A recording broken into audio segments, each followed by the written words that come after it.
എല്ലാവർക്കും നമസ്കാരം. ശരത് സാറാണ്. സോ നമ്മുടെ NDA എക്സാമിന് പ്രിപ്പയർ ചെയ്യുന്നവർക്ക് വേണ്ടി വളരെ ഇമ്പോർട്ടൻ്റ് ആയിട്ടുള്ള ക്വസ്റ്റ്യൻസ് ആണ് നമ്മളിപ്പോൾ ചെയ്തുകൊണ്ടിരിക്കുന്നത്. ഈ ക്ലാസ്സിൽ നമ്മൾ ഡിസ്കസ് ചെയ്യാൻ പോകുന്നത് എക്സ്ട്രീംലി ഇമ്പോർട്ടൻ്റ് ആയിട്ടുള്ള സ്ഥിരം റിപ്പീറ്റ് ചെയ്ത് വരുന്ന 2 മോഡൽസ് ഓഫ് ക്വസ്റ്റ്യൻ ആണ്. ഓക്കെ, അപ്പോൾ നമുക്ക് നേരെ ക്ലാസ്സിലേക്ക് കയറാം. ആദ്യത്തെ question, one of the most repeated question. ഇതേ ക്വസ്റ്റ്യൻ തന്നെ ഒരുപാട് പ്രാവശ്യം റിപ്പീറ്റ് ചെയ്ത് വന്നിട്ടുണ്ട്. വെരി ഇമ്പോർട്ടൻറ്റ് ക്വസ്റ്റ്യൻ ആണ്. ഞാൻ അതുകൊണ്ട് ഓപ്ഷൻസ് കൊടുത്തിട്ടില്ല, നിങ്ങൾ ചെയ്ത് തന്നെ കണ്ടുപിടിക്കുക. ഓക്കെ, ശ്രദ്ധിച്ചിരിക്കണേ. സോ y എന്ന് പറയുന്നത് എന്താണ്? ഡെറിവേറ്റീവ്സിലെ ക്വസ്റ്റ്യൻ ആണ്. y എന്ന് പറയുന്നത് seek of tan inverse X ആണ്. അങ്ങനെയാണെങ്കിൽ dy/dx അറ്റ് x = 1 ആണ് കണ്ടുപിടിക്കേണ്ടത്. ഓക്കെ, നേരെ ഡെറിവേറ്റീവ് എടുക്കാം. dy/dx ചെയിൻ റൂൾ ആണ് നമ്മൾ യൂസ് ചെയ്യേണ്ടത്. ഏറ്റവും പുറത്ത് കിടക്കുന്ന ഫംഗ്ഷൻ സീക്ക് ആണ് അല്ലേ. സീക്കിന്റെ ഡെറിവേറ്റീവ് എന്തോ? സീക്ക് എക്സിന്റെ derivative seek X tan X ആണ്. ഇപ്പൊ സീക്കിന്റെ ഡെറിവേറ്റീവ് വരുമ്പോൾ എന്ത് വരും? സീക്ക് എക്സിന്റെ പ്ലേസിൽ tan inverse X of tan into tan inverse X. ഇപ്പൊ സീക്കിന്റെ ഡെറിവേറ്റീവ് കഴിഞ്ഞു, ശരിയല്ലോ? ചെയിൻ റൂൾ അനുസരിച്ച് നമുക്കറിയാം ഡെറിവേറ്റീവ് ഓഫ് സീക്ക് എക്സ് എന്ന് പറയുന്നത് എന്താണ്? സീക്ക് എക്സിന്റെ derivative seek X tan X ആണ് അല്ലെ. സീക്ക് എക്സിന്റെ ഡെറിവേറ്റീവ് എന്താണ്? സീക്ക് എക്സ് ടാൻ എക്സ് ആണ്. അപ്പൊ seek of tan inverse X ആകുമ്പോൾ ഈ എക്സ് മാറ്റിക്കൊണ്ട് എന്താക്കണം? ടാൻ ഇൻവേഴ്സ് എക്സ് ആക്കണം. ചെയിൻ റൂൾ അനുസരിച്ച് പുറത്തുള്ള ഫംഗ്ഷനെ ഡിഫറൻഷിയേറ്റ് ചെയ്തു, ഇൻറ്റു അകത്തുള്ള ഫംഗ്ഷന്റെ ഡെറിവേറ്റീവ് കൂടെ മൾട്ടിപ്ലൈ ചെയ്യണം. അകത്തുള്ള ഫംഗ്ഷൻ ടാൻ ഇൻവേഴ്സ് എക്സ് ആണ്. ടാൻ ഇൻവേഴ്സ് എക്സിന്റെ ഡെറിവേറ്റീവ് എന്തുവാ? 1/1 + x². ഓക്കെ, ഒരു ചെറിയ സിംപ്ലിഫിക്കേഷൻ പരിപാടി നമ്മൾ പഠിച്ചിട്ടുണ്ട്.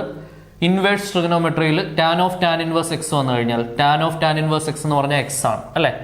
Tan of tan inverse x ആണെങ്കിലും tan inverse of tan x ആണെങ്കിലും ആൻസർ എന്താണ്? എക്സ് ആണ്. അതൊന്ന് എക്സ് ആക്കി റീപ്ലേസ് ചെയ്യുക. So sec of tan inverse x, tan of tan inverse x x ആവും, ഇൻറ്റു 1/1 + x².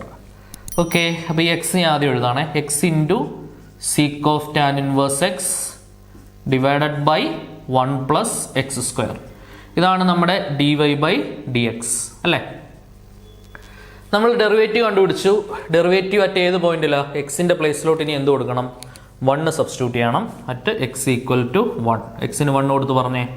എക്സിന് 1 കൊടുക്കുമ്പോൾ 1 into sec of tan inverse 1 by 1 + 1². Okay, sec of tan inverse 1. ടാനിന് ഏതാങ്കിലാണ് 1 വരുന്നത്? ശ്രദ്ധിച്ചിരിക്കണേ, ടാനിന് ഏതാങ്കിലാണ് 1 വരുന്നത്? ടാൻ 45 ആണ് 1 അല്ലേ. 45 ഡിഗ്രി ഡിവൈഡഡ് ബൈ 1 + 1². 1 ഉം 1 കൂട്ടിയ 2. സീക്ക് 45 എന്തോ? സീക്ക് 45 നമുക്കറിയാം കോസ് 45ന്റെ റെസിപ്രോക്കലാണ് സീക്ക് 45. കോസ് 45 എന്തുവാ? കോസ് 45 1/√2 ആ. സൈൻ 45 കോസ് 45 നമുക്കറിയാം 1/√2 ആണ്. അപ്പോൾ 1/√2ന്റെ റെസിപ്രോക്കലാണ് സീക്ക് 45. 1/√2 തിരിച്ചിട്ടാൽ എന്ത് വരും? √2 ഡിവൈഡഡ് ബൈ എന്തുണ്ട്? 2. സോ √2 ബൈ വെറും 2നെ വേണമെങ്കിൽ നമുക്ക് എങ്ങനെ എഴുതാം? √2 × √2 എന്ന് എഴുതാം. ഒരു √2 ക്യാൻസൽ ചെയ്താൽ ആൻസർ എന്ത് കിട്ടും? 1/√2. സോ 1/√2 ആണ് ഈ ഒരു പർട്ടിക്കുലർ ക്വസ്റ്റ്യൻ്റെ ആൻസർ വരിക. കറക്റ്റായിട്ടൊന്ന് ചെയ്ത് പഠിക്കുക, ഇമ്പോർട്ടൻറ്റ് ക്വസ്റ്റ്യൻ ആണ്. അടുത്ത ക്വസ്റ്റ്യൻ സ്ട്രെയിറ്റ് ലൈൻസ് എന്നുള്ള ചാപ്റ്ററിൽ നിന്ന് പ്രധാനമായിട്ട് ചോദിക്കുന്ന ഒരു ക്വസ്റ്റ്യൻ ആണ്. The value of k for which the line, ഒരു ലൈൻ നമുക്ക് പ്രൊവൈഡ് ചെയ്തിട്ടുണ്ട്. ഈ ലൈൻ എന്തായിരിക്കണം? പാരലൽ ടു y ആക്സിസ് ആയിരിക്കണം അല്ലെ. പാരലൽ ടു y ആക്സിസ് ആയിരിക്കണം. ലൈൻ y ആക്സിസിന് പാരലൽ ആവാണെങ്കിൽ kയുടെ വാല്യൂ കണ്ടുപിടിക്കാനാണ് ക്വസ്റ്റ്യൻ. ശ്രദ്ധിക്കണേ, നമ്മൾ പഠിച്ചിട്ടുണ്ട് line parallel to x axis ആണെങ്കിൽ, line parallel to x axis ആണെങ്കിൽ അതിൻ്റെ സ്ലോപ്പ് 0 ആയിരിക്കും അല്ലെ. Line parallel to x axis ആണെങ്കിൽ അതിൻ്റെ സ്ലോപ്പ് എന്തായിരിക്കും? 0 ആയിരിക്കും. Line parallel to y axis ആണെങ്കിൽ സ്ലോപ്പിന്റെ റെസിപ്രോക്കൽ 0 ആയിരിക്കും. നെഗറ്റീവ് റെസിപ്രോക്കൽ എന്ന് തന്നെ പറയണം. നെഗറ്റീവ് റെസിപ്രോക്കൽ ആണ് പെർപെൻഡിക്കുലർ ആയിട്ടുള്ള ലൈനിന്റെ സ്ലോപ്പ് അല്ലെ. Line parallel to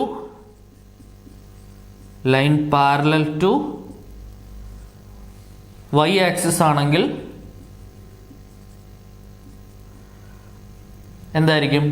സ്ലോപ്പിന്റെ negative reciprocal -1 slope എന്ന് പറയുന്നത് എന്തായിരിക്കും? 0 ആയിരിക്കും. ശരിയല്ലയോ?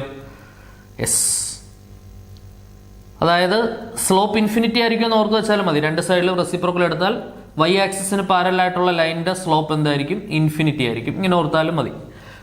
എക്സ് ആക്സിന് പാരലായിട്ടുള്ള ലൈനിന്റെ സ്ലോപ്പ് 0 ആയിരിക്കും. വൈ ആക്സിന് പാരലായിട്ടുള്ള ലൈനിന്റെ സ്ലോപ്പ് എന്തായിരിക്കും? ഇൻഫിനിറ്റി. കാരണം അതുകൊണ്ടാണ് വൈ ആക്സിന് സ്ലോപ്പ് ഇല്ലാത്തത് അല്ലെ. വൈ ആക്സിന്റെ സ്ലോപ്പ് നമ്മൾ നോട്ട് ഡിഫൈൻഡ് എന്നല്ലേ പറയുന്നത്. ഇത് നമുക്കറിയാം സ്ലോപ്പിന്റെ ഇക്വേഷൻ ടാൻ തീറ്റയാണ്. എക്സ് ആക്സുമായിട്ട് ഉണ്ടാക്കുന്ന ആംഗിൾ 0 ആയതുകൊണ്ട് ടാൻ 0 0 ആണ്. അതാണ് എക്സ് ആക്സിന്റെ സ്ലോപ്പ് 0 ആയത്. വൈ ആക്സിന്റെ കേസിൽ എന്താണ്? ടാൻ 90 ആണ് അല്ലെ. ടാൻ 90 നോട്ട് ഡിഫൈൻഡ് ആണ്, ഇൻഫിനിറ്റി ആണ് ആൻസർ വരിക. ഓക്കെ, നമുക്ക് line parallel to y axis എന്നാണ് പറയുന്നത്. അപ്പോൾ സ്ലോപ്പ് ഇൻഫിനിറ്റി ആയിട്ട് ഇക്വേറ്റ് ചെയ്യാം. അപ്പോൾ എന്ത് വരും? സ്ലോപ്പ് എന്ന് പറയുന്നത് എന്തുവാ? നമ്മുടെ കയ്യിലൊരു line a x plus b y plus c is equal to 0 എന്ന് പറഞ്ഞ ഒരു ലൈൻ നമ്മുടെ കയ്യിലുണ്ടെങ്കിൽ ഈ ലൈനിന്റെ സ്ലോപ്പ് എന്ന് പറയുന്നത് എന്താണ്? Minus coefficient of x divided by coefficient of y ആണ് അല്ലേ.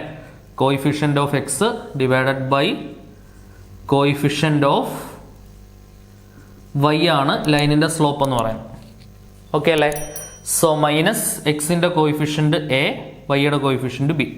ഇതെല്ലാം ബേസിക് ആയിട്ട് അറിഞ്ഞിരിക്കേണ്ട കാര്യങ്ങളൊന്ന് പറഞ്ഞു പോവാണ് ഞാൻ. ഇനി നമ്മുടെ ക്വസ്റ്റ്യനിലേക്ക് തിരിച്ചു വരാം. സ്ലോപ്പ് പറഞ്ഞേ. സ്ലോപ്പ് ഈക്വൽ ടു മൈനസ് എക്സിന്റെ കോയിഫിഷ്യന്റ് എന്തുവാ? എക്സിന്റെ കോയിഫിഷ്യന്റ് ക്വസ്റ്റ്യൻ നോക്കി പറഞ്ഞേ. ലൈൻ നോക്കി പറഞ്ഞേ. എക്സിന്റെ കോയിഫിഷ്യന്റ് എന്തുവാ? K minus 3. 2 ടേം ഉള്ളതുകൊണ്ട് ബ്രാക്കറ്റ് ഇടണം. ബൈ കോയിഫിഷ്യന്റ് ഓഫ് വൈ, വൈയുടെ കോയിഫിഷ്യന്റ് എന്തുവാ? Minus of 4 minus k square, that is എന്താണ്? ഇൻഫിനിറ്റി. 2 മൈനസ് വെട്ടിപ്പോവാം. Taking reciprocal on both sides. Infinity ആണ്, ഇൻഫിനിറ്റി ബൈ 1 എന്നിടാം. 2 സൈഡും തിരിച്ചിടുക. 4 minus k square by k minus 3 equal to 1 by infinity എന്ന് വരും. നമ്പർ ബൈ ഇൻഫിനിറ്റി എന്താണ്? 0 ആണ്. ഡിവിഷൻ ബൈ ഇൻഫിനിറ്റി എന്താണ്? 0. സോ നമുക്ക് എന്ത് കിട്ടി? 4 minus k square divided by k minus 3 equal to 0. ഇനി ക്രോസ് ചെയ്യാം. കെ മൈനസ് 3 ഇൻറ്റു 0 0 ആവും. 4 minus k square equal to 0. അവിടുന്ന് k square equal to 4. K is equal to √4 plus or minus 2. Answer എന്ത് വരും? Plus or minus 2. പലരും ഉണ്ട് √4 2 എന്നങ്ങ് എഴുതും, എന്നിട്ട് ഫസ്റ്റ് ഓപ്ഷൻ അങ്ങ് മാർക്ക് ചെയ്യും. തെറ്റിക്കല്ലേ. √4 എന്ന് പറയുന്നത് എന്താണ്? പ്ലസ് ഓർ മൈനസ് 2 ആണ്. കെക്ക് വരും +2 വരാം, അല്ലെങ്കിൽ -2 വരാം. ഓപ്ഷൻ സി ആണ് ആൻസർ വരുന്നത് അല്ലേ. പ്ലസ് ഓർ മൈനസ് 2 എന്നുള്ളതാണ് ആൻസർ വരിക. സെറ്റാണെന്ന് വിചാരിക്കുന്നു. പ്രധാനപ്പെട്ട ക്വസ്റ്റ്യൻ ആണ്, കറക്റ്റായിട്ട് മനസ്സിലാക്കി പഠിക്കുക. It's an important question. Okay, so ഇതേപോലെയുള്ള ഉപകാരപ്രദമായ ക്വസ്റ്റ്യൻസുമായിട്ട് നമുക്ക് വീണ്ടും കാണാം. Until then Tata bye bye, C.